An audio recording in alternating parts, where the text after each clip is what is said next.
The official trailer for Wednesday Season 2 just dropped, and as expected, every second is packed with clues, Easter eggs, and visual choices that are definitely not random. In this video, we're breaking it all down frame by frame, just like we always do. We'll revisit a few things we talked about in past videos, including some of the biggest theories, and figure out what's been confirmed, what's changed, and what might be pure misdirection. So if you want to really understand what this trailer reveals about the new characters, plot lines, and how it all connects to Season 1, stick around till the end. But first, don't forget to hit that subscribe button. Most people watching these videos still aren't subscribed, so make sure you do so you don't miss what's coming next.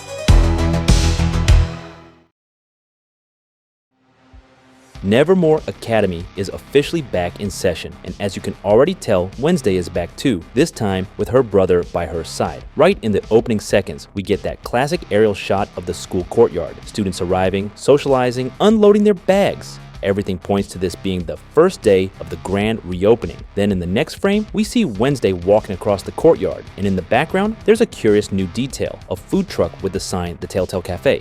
This is a clear nod to The Telltale Heart by Edgar Allan Poe, a name that's already come up in the show and is directly tied to Nevermore's lore. During this moment, we hear a voice that doesn't sound familiar and soon find out it belongs to a new character, Professor Barry Dort, played by none other than Steve Buscemi, who's stepping in as Nevermore's new headmaster. And here it is the first clear appearance of the character, who until now was nothing more than a theory, but is slowly shaping up to be a key player this season. Front and center in the shot, we see the red-haired girl with braids, actress Evie Templeton, now credited as Agnes DeMille. She shows up alongside a group of new students, smiling, visibly excited, and even asking Wednesday for an autograph. But if you've been following this channel, you already know that excitement might just be a mask. In previous videos, we suggested that Evie could be an undercover character, possibly sent to get close to Wednesday and carry out the unfinished plans of the Gates family. And now, with this new shot, what used to be just speculation might be turning into something more concrete. Agnes is right in the middle of the frame, eyes locked in, but her expression isn't admiration, it's focus, like she's mentally taking notes on every second of her interaction with Wednesday. It's a scene that seems harmless at first, and that's exactly the point. It hides danger in plain sight, under a layer of charm and normalcy. It's the same tactic Laurel Gates used, and all signs point to history repeating itself, this time with a new face. The door to Wednesday and Enid's room in Ophelia Hall is now completely covered with notes, drawings, and little messages left by other students. Posters with phrases like "Our hero" and "We love you," along with different versions of Wednesday herself, from childlike doodles to more detailed illustrations. It's clear that ever since the events of last season, people at Nevermore have started seeing her differently. There's recognition now, admiration, maybe even a kind of fascination with someone who faced danger and survived. This visual change already marks a sharp contrast from Season 1, where Wednesday was the strange, isolated new girl. Now she's coming back with a reputation, one she never asked for, and she already seems uncomfortable with it. That reaction sets the tone for the entire scene. She stares at the door, deadpan, and says coldly, "We need to set bear traps out here." It's a blunt, practical response with zero room for sentiment. To Wednesday, public praise isn't a gift, it's a threat. She knows that once you draw too much attention, you also become a target. And that kind of attention, even when it comes in the form of admiration, can be the perfect cover for something more dangerous. And maybe the show is saying more than it lets on here, because there's a certain kind of exposure that comes wrapped in affection, the kind that turns someone into an idealized image. And while that might seem flattering, it can also be isolating. When the world starts seeing you as an icon, a role model, a symbol, it's easy to forget there's still a real person underneath it all, with silence, with boundaries, with moments that don't fit into anyone's expectations. And when that admiration turns into pressure or surveillance, when even the way you exist starts being shaped by how others see you, it gets hard to remember where the celebrity ends and where you begin. This sequence speaks to that in a subtle, powerful way, about the discomfort of being celebrated by people who love what you represent, but might never understand what you feel. And this ties right back to the growing idea that the new threat might be hiding among the ones who approach her with admiration. In the previous scene, we saw Agnes DeMille, the new character, standing right in the middle of the group of excited freshmen. Her gaze, a little too focused, this door, covered in tributes, becomes the backdrop for a growing suspicion. Who's truly on her side and who's getting close out of convenience? As we've discussed in past videos, Evie might very well be an infiltrator sent by the remaining Gates loyalists. And this entire moment makes something else clear. Even if Wednesday wants nothing to do with it, her name has become a symbol at Nevermore, which puts her in a position of both influence and exposure. The next sequence seems to show a ceremony marking Nevermore Academy's official return after the events of last season. At the center of the scene, we see a bird figure, possibly a raven or a stylized phoenix, completely engulfed in flames, being lifted into the air by the telekinetic powers of a few students. The image of the burning bird immediately evokes the idea of rebirth, something closely tied to the myth of the phoenix. But here, it also connects to the raven, a direct symbol of the school itself and of Edgar Allan Poe. So this ceremony could be a symbolic way of honoring the school's reopening, a literal rise from the ashes after everything that went down last season. Then we get a transition to Wednesday, reuniting with Enid, who says it's gonna be so much fun. She might be referring to the upcoming school excursion, possibly a camp trip, because right after, we see Bianca holding a flare and wearing what looks like a camp uniform. It gives off strong Summer Games vibes, and the energy feels like we're headed into some kind of friendly or not so friendly competition. The next shots build on that idea. Bianca, now fully geared up in her camp uniform, fires a flare into the sky, classic opening move for some kind of competition. The setting shifts, and suddenly we're in full-on Summer Games territory. Right after she fires the flare, the trailer cuts to fireworks exploding over a brightly lit park. The editing makes it feel like these moments are connected, as if the flare might have kicked off the celebration. But the most important detail, it's in the background. We see the sign, Pilgrim World. That's the same location that stirred up major trouble last season, directly tied to Crackstone's legacy and the deep-rooted tensions with the outcasts. So why show it now, right after what looks like a joyful, upbeat scene? Is it just an open park again? Or is something more dangerous quietly being set into motion beneath the surface? The scene shows Thing resting on what looks like a tray or table, and the setting strongly resembles the interior of the Addams mansion. The room feels private, almost ceremonial, with a formal tone that suggests something is being prepared, maybe for a special event or an important visitor. This kind of framing isn't random. It's a clear visual cue that something significant is about to happen at the mansion. And Thing's presence, especially with that unusual little outfit detail, might be a clue that he'll play a very specific role in an upcoming scene.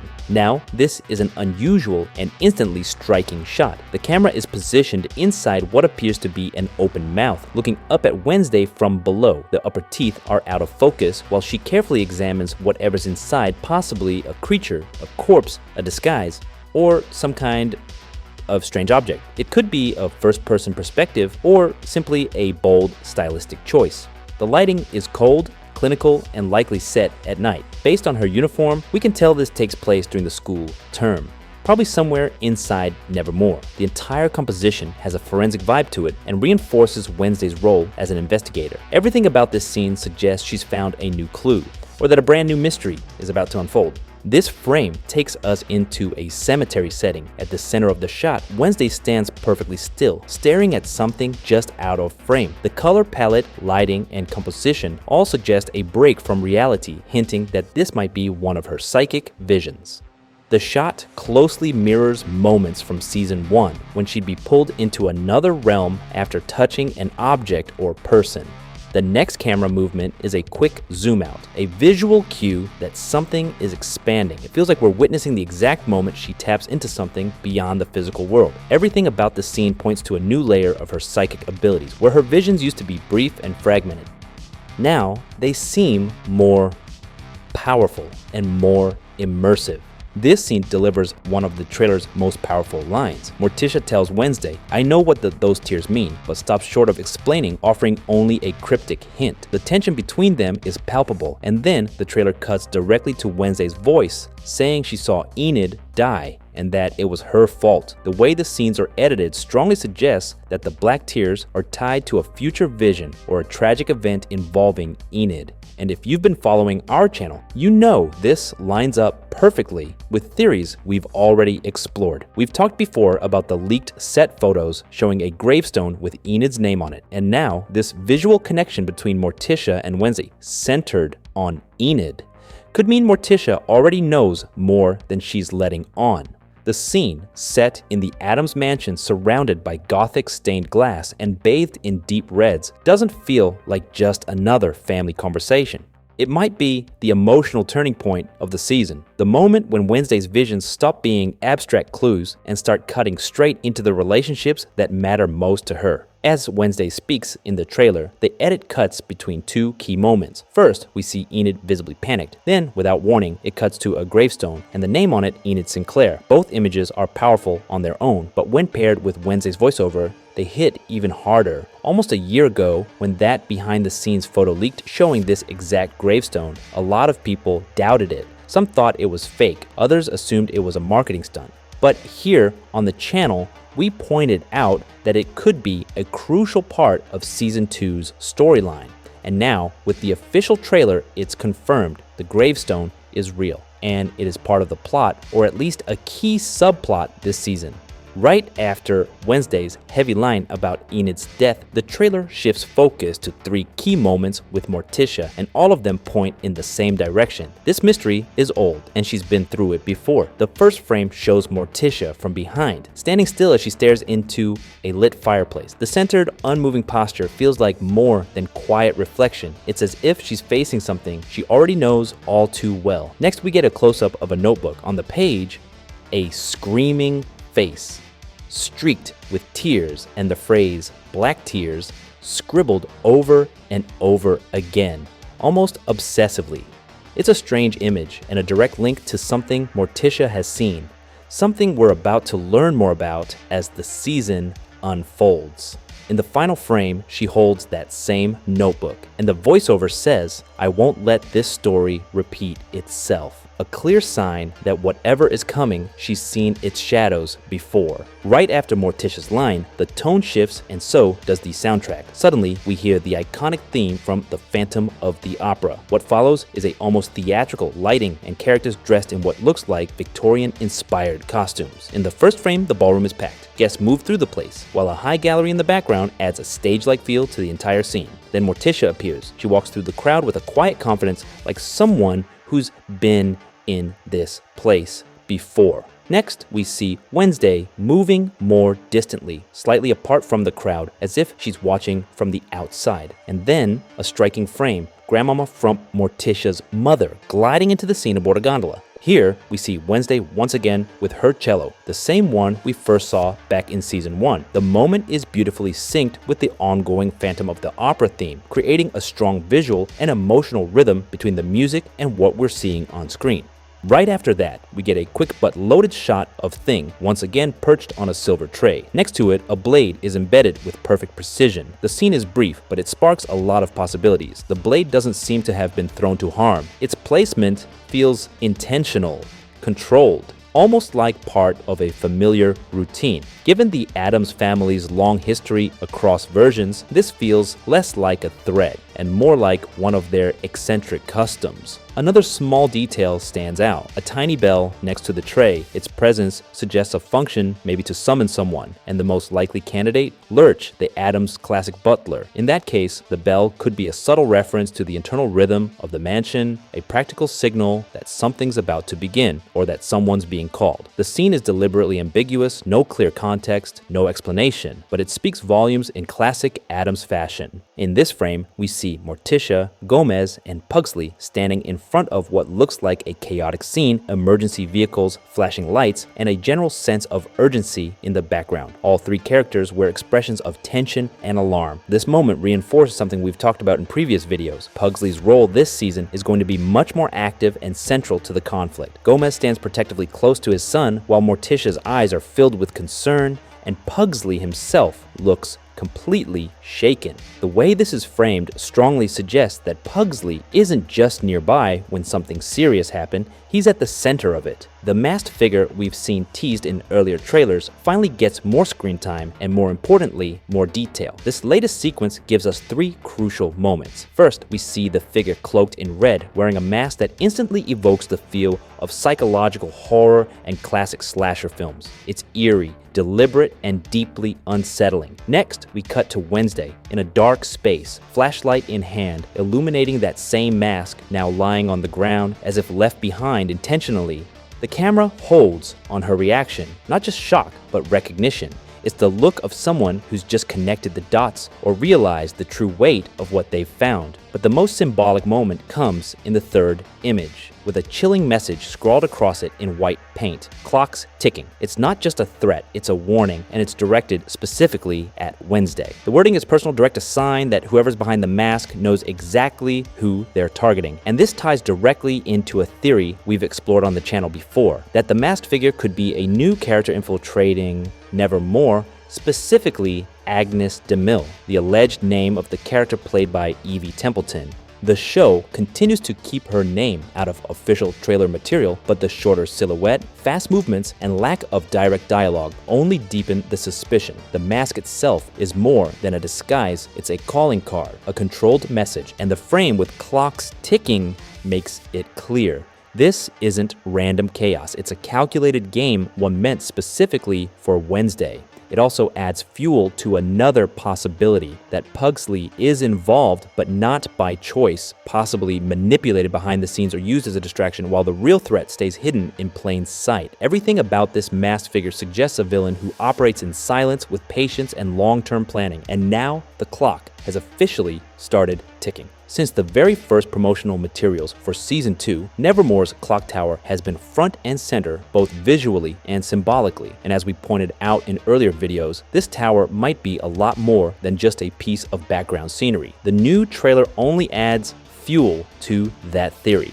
One of the most striking moments in the teaser shows the clock tower exploding. It's a visually intense moment, but the real story is in the details around it. We see Enid and Agnes DeMille watching from a distance, partially hidden in the trees, and they both react to the explosion, which tells us 2 things. First, Agnes and Enid will be working together at some point in the story. Second, and more importantly, Agnes is way more involved than she lets on. Agnes DeMille, played by Evie Templeton, had barely any dialogue or focus in the early teasers, but now, in the official trailer, she's showing up more often and in increasingly critical scenes. In another quick cut, we see Wednesday inside the clock tower wielding an axe and smashing a piece of electronic equipment. It strongly suggests the tower will be the site of a direct showdown with the new threat. And here's where it gets even more interesting. There's an image not from the trailer, but posted by Netflix recently that shows Agnes with her hair standing on end like she's just been electrocuted. Visually, it screams high voltage moment, and that lines up with something else we just learned.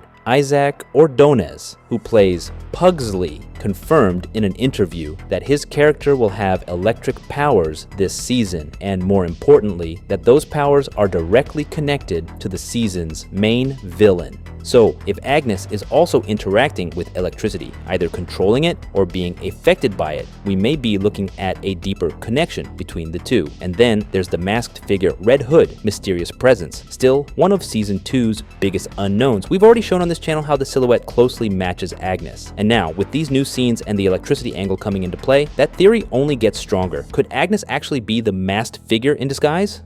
And don't forget one last clue. Wednesday finds the stalker's mask with the message, "Clock's ticking, time is running out. The threat has a deadline." And that clock tower, it's not just a backdrop, it's a symbol of urgency, of destruction, and maybe the villain's final plan. This next sequence strongly suggests a physical competition setting at the school's summer camp, something reminiscent of the events in Season 1, but on a much larger scale, with more action at the forefront. In the first frame, we see Wednesday aiming a custom crossbow, totally focused with a firm, ready stance, clearly engaged in some kind of challenge. Then the camera reveals the arrow attached to a steel cable, turning it into a zip line hook.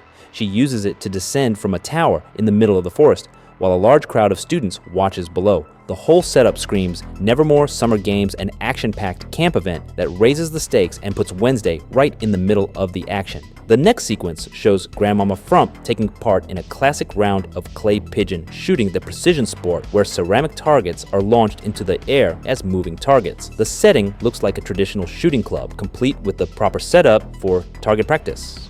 Standing beside her, we see Wednesday holding her own shotgun, possibly as part of a training session, or maybe just a shared hobby between the two characters. One detail that stands out is the presence of a new, unidentified character. He watches the scene closely and appears to be involved, either participating or assisting. His formal posture and the way he interacts with Grandmama and Wednesday suggest he may have an institutional role, possibly a butler or assistant tied to the Addams family or to Nevermore itself. This sequence adds even more weight to the theory that Pugsley will play a far more active role this season. In the opening shots, we see him alongside Eugene inside a tent, standing over an open coffin with a clearly decomposed body inside. Their reactions are a mix of shock and curiosity, but notably not panic, which suggests this might have been intentional, maybe part of an experiment or a reckless prank that went a little too far. Their outfits match what we've seen in other summer camp scenes, placing this moment squarely during the camp storyline. But the most telling detail is the coffin itself. It strongly resembles the one Pugsley was pushing around in a previous teaser. It takes on a new meaning. It may have been used to transport or preserve the body for reanimation. That ties directly into a much bigger idea that both Pugsley and Eugene are beginning to explore their abilities, and together they've taken things to the next level. In the next sequence, we see a hand emerging from the ground, followed by a reanimated corpse walking through the forest. What really stands out here is the skull tree in the background, the same one from earlier teasers, which leads us to believe Pugsley and Eugene have successfully brought a body back to life and are now playing around with it, possibly even bringing it to camp. This chain of events feels like the start of a classic Addams-style disaster, one that's equal parts dark, funny, and dangerous. And it might be exactly the kind of trouble that Pugsley is walking straight into. In this scene, we see the Hyde making a dramatic appearance, leaping out of what appears to be Willow Hill Hospital. It's a striking moment, but it carries even more weight when connected to earlier teasers from Season 2. In those, Wednesday is shown visiting or possibly confronting the Hyde at the very same hospital. Their connection, already hinted at during Season 1, seems to be tightening in a more ambiguous and layered way this time around. The creature's jump through the window might not represent an escape in the traditional sense. It might be a move toward Wednesday, not away from her. This raises the possibility that the Hyde is returning not to wreak havoc, but perhaps to help her. That earlier hospital encounter might have changed something between them, and this moment suggests a shift in their dynamic from enemies to uneasy allies. This next scene stands out for its sheer intensity. A massive surge of electricity bursts through a confined space that looks very much like a lab or testing facility, slamming two figures backward from the force of the blast. The setting, with metal doors and scattered equipment, feels like some kind of containment or research area, which suggests something was either being studied or something went very wrong. We can't clearly identify the figures involved, but the context opens up a few strong possibilities. One is the Hyde, who's consistently been tied to chaotic energy and high-stakes moments. Another possibility is Uncle Fester, who, in earlier teasers, was shown being examined in similar clinical environments, hinting that his powers might be under observation or experimentation. And then there's Pugsley. With Season 2 revealing that he now has electrical abilities, it's very plausible that he could have triggered an uncontrolled blast like this, either accidentally or as part of something much bigger. This entire moment captures something key about the shift in tone this season. Powers are no longer just quirky character traits. They're becoming serious risks with real consequences. Whether this electrical explosion was caused by a character's evolving abilities or by someone pushing the limits in a lab, the message is clear. This season is escalating in power, in danger, and in unpredictability. In this frame, we see Wednesday in full-on investigative mode, focused, intense, holding a magnifying glass in one hand and what looks like a small flower or plant in the other. Could she be examining some kind of trace left behind by Laurel Gates from last season? Visually, the framing is deliberate, casting Wednesday as the detective at the center of it all. It reinforces her role not just as a student at Nevermore, but as the key force driving the mystery forward, piece by piece. In this frame, we see Wednesday and Enid peering through wooden slats, likely somewhere inside Pilgrim World. The shot is straightforward and intentionally tight, emphasizing the investigative tone of the moment. Something is being closely observed, but what really stands out is the contrast in their expressions. Enid's eyes are wide, clearly on high alert. Meanwhile, Wednesday remains calm, steady, almost clinical. This emotional contrast between them isn't new, but here it's used with real precision. One reacts with emotion, the other with calculation. One is startled, the other analyzes. The frame shows they're still working as a team, but without losing what makes them different. This frame shows Uncle Fester unleashing electric bolts from his hands inside the clock tower at Nevermore Academy. The moment raises serious questions. Is he trying to activate a hidden mechanism or facing off against a threat? His presence in this space, which in many stories serves as a watchtower or secret passage, hints that something important is at stake, and the full force display of his electrical powers, something rarely shown with this level of intensity, feels deliberate. He could be trying to open a portal, power up a hidden device, or stop someone. What's even more striking is his expression. Fester looks serious, something we almost never see from him. That change in demeanor adds urgency. This scene feels like a turning point. Either he's uncovering something long hidden, or he's stepping in to confront the danger that's been building all season. This part of the trailer sets up what looks like a tense, high-stakes sequence involving Enid. The first frame shows a blade embedded in a vented metallic surface, right next to a container with the partially visible word education printed on it. The setting gives off a stark, institutional vibe, something between a lab and a containment facility. The lighting is cold and sterile, suggesting a place designed more for experiments or interrogations than for learning. The knife is clearly framed as a threat, but it could also be a sign of attempted resistance. Immediately after, we cut to Enid in a dark room under a harsh overhead light, the kind often used in scenes of captivity. She's not alone. There's another person with her, and both seem to be restrained or immobilized. Enid's face shows pure fear, not just general anxiety, but the kind of startled reaction that says something just happened or is about to. Visually, the two moments feel connected, suggesting Enid was taken and brought to this place against her will, and that partially obscured word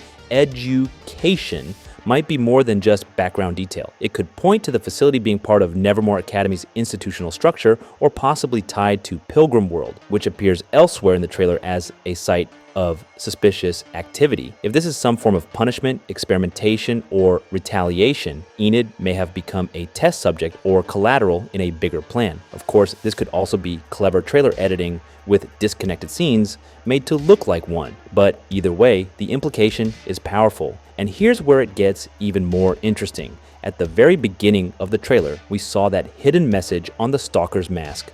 Clock's ticking. If Wednesday saw that message, she may already be on high alert and potentially aware of Enid's disappearance. That sets the stage for a rescue arc, with Enid as a central figure in a larger investigation. And if all roads lead back to the clock tower, it may be up to Wednesday to uncover the truth and bring her best friend back. Did you enjoy our analysis of the official Season 2 trailer for Wednesday? Leave your opinion in the comments and help the channel grow by liking, subscribing, and sharing with someone who also loves the show. See you in the next video.